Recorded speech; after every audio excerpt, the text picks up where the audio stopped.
We talked about Bitcoin. We talked about Bitcoin futures and how much interest there is as it rocks to the upside and comes down. When Bitcoin goes up and then down, you know what happens, Pete? They don't sell off the stocks that are tied to Bitcoin. They pull back, but Bitcoin's down a couple percent on the day right now.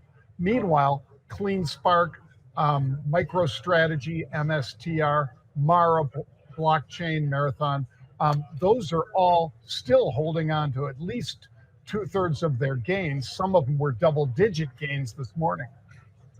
And the interesting thing, John, the options market sure is interested in this. We're seeing some options in Marathon. We're seeing some options in HUT. So certainly that, I think, stands out for me. I think when you look at MicroStrategy, though, that's the one that really does stand out. I mean, Michael Saylor has done an amazing job in the investment side of what he's been doing. And you take a look at that stock today, and it's up at over 1,300 last I looked. I mean, it's made another one of these just gigantic moves, percentage-wise, dollar-wise, however you want to phrase it. But it is amazing. And to your point, John, that's despite the fact that we're seeing Bitcoin with the pop up, then a little bit of a pull back. And, you know, it's interesting how volatile that has become. But those beta names, you talk about the miners, we talk about the miners a lot.